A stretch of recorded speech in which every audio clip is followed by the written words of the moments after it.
Thank you, Mr. Chairman. I really appreciate you and Senator Carper holding the hearing and your focus on this issue, not just with this hearing, but over the last couple years of realizing that we do have an epidemic on our hands and getting this committee engaged. In fact, you have allowed us to have a hearing in Ohio on April 22nd to examine the impact of opioid addiction and the epidemic we have in northern Ohio, and I appreciate that.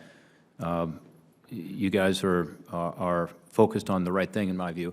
About 23 years ago, when I was first elected to the U.S. House of Representatives, a young mother came to see me, and she wanted to talk about what we were doing on the drug war, as she called it, and her son had just died of huffing gasoline, of all things, and smoking marijuana. He just dropped over dead.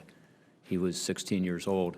His name was Jeffrey Gardner. I still have his gold ID bracelet. And she came in my office, and she said, "What are you doing?" And I was ready for her. It was my first year in Congress. I said, "We're spending $15 billion a year on interdicting drugs, on eradicating drugs in Colombia, on prosecutions." She said, "How's that helping me?"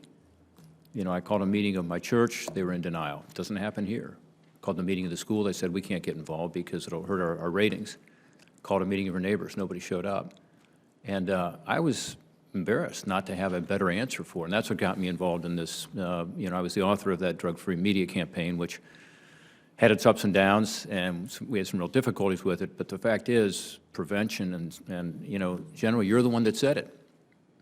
You know, it's demand.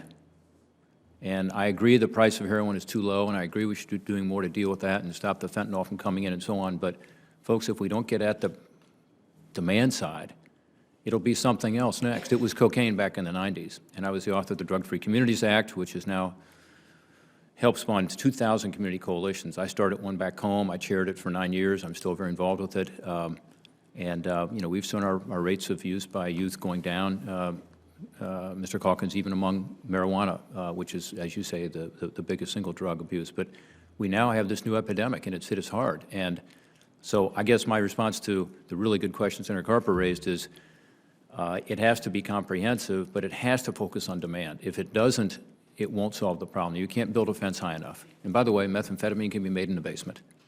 And marijuana can be grown here, and it is. And so and if it doesn't come from Mexico, it can come from Afghanistan through Canada. And it does.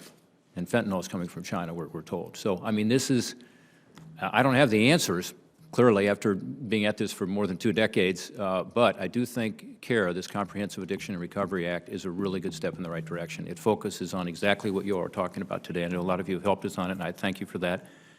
But it, you know, it does focus on prevention and education. It does fund these community coalitions more, gets them more involved in the opiate issue, because that's the crisis we face. We almost have to focus on the crisis now and the treatment and the recovery side of it, because we have so many people who are addicted. And I meet with them almost every week in Ohio. I meet with recovering addicts, and I asked a question, frankly, that was asked by Senator Booker, a really good question: why? And you know, a lot of these kids are suburban kids.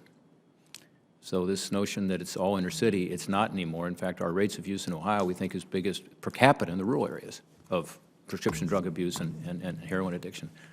So I really think it's the right question. I don't have the answer, but I do think that CARE is a step in the right direction, because it is comprehensive, it's broad. It's about $80 million. Is that enough? No. There should be more spent, but it's an additional $80 million over time if we can get this done. We passed it in the Senate with a 94-to-1 vote. You know what that means? That means every single senator sees it back home now, all of them. And it is the #1 cause of accidental death, and it is destroying families and ripping communities apart, and it is unbelievable. I mean, I talked to my prosecutors back home. They say 80% of the crime is now related to opioid addiction. 80% of the crime. So it affects every emergency room, every firehouse. A couple quick questions. One, and this is to Dr. Hilton again, in terms of a broader media campaign, you have studied this, I know, and again, the drug-free media campaign, we started in the 90s. We had the Partnership for Drug-Free America as our partner, as a private sector partner. We tried to do something unique in government to bring the private sector in, the creative people from Madison Avenue, rather than doing it in-house. It didn't work as well as we intended, in part because government did get involved, and it wasn't, you know, it wasn't the Madison Avenue, you know, private sector hard impact ads. Plus, we lost the money. I mean, it was hard to keep the money coming. But what do you think should be done in terms of this broader prevention campaign as as an online or a broadcast media effort? Well, the Truth Campaign at inception came at a time when 90% of young people were getting their media through television. And so, as did the early days of the ONDCP, a little bit easier, more complex now, but doable. And so I've made the comments before, I would hand it over with a hands-off approach because it does get too complicated. When adults get into the approval process, the creative becomes further and further distant from the target. And in the case of substance abuse, you're picking the roughly 40% of young people who are open to using drugs, illicit or otherwise. And they're an interesting, different subset, and you need to design your ads specifically for them. And one of the reasons why the ads are often very, very hard-hitting. Also, you're to be commended for all the work that you've done. I've been following your career on this issue for decades, and thank you for everything you've done, because people have to step up to this problem even though the room is empty, and you've been with the problem for a long time. It is my belief that it is easier to talk young people out of using tobacco than it is to talk young people out of using drugs. Drugs are highly mind-altering. They are reinforcing in other ways. Kids have troubled lives. They turn to drugs to self-medicate. It's a very complex problem. It's not quite as simple as tobacco, but I do think it can be fixed. I do think in the right hands we can make a huge impact, and I think we can know quickly whether we are making an impact. And if we're not, stop. The same reason I said I almost stopped the Truth Campaign, because $100 million is a lot of money to spend without any hard evidence that it's likely to work. I really appreciate that answer, and you're talking about basically an RFP where you put it out and you have a merit-based process, but then it's hands-off and allow them to do what they do best. And by the way, the good news is that we can target people more because every company in the private sectors and marketing has better and more data. In the political realm, we have more data, and you can use that data to be able to target those kids who are most vulnerable, who are most susceptible to falling into the grip of addiction. And that's why I think it's worth doing. Again, to Senator Carper's question, we still spend a whole lot more on the demand side than the supply side. I'm sorry, a whole lot on the supply side than the demand side. And so you're talking about $100 million. It is a lot of money. On the other hand, it's relatively small compared to the billions of dollars, probably close to 20 now, that you would ascribe to the supply side. And again, I'm not saying law enforcement and supply isn't important. Of course it is. But ultimately, you're not going to solve it until we get to the demand side.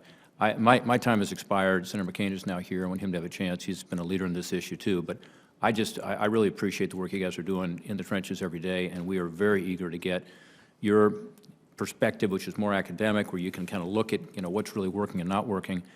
It's like we got a fire, though, right now. We got to put out the fire, and that means better treatment, more treatment options, better recovery, evidence-based, and helping some of these people whose lives are just being destroyed by this grip of addiction, this really difficult grip of opioids, to get back on their feet. So thank you all very much, and thanks to the Chair and Ranking Member for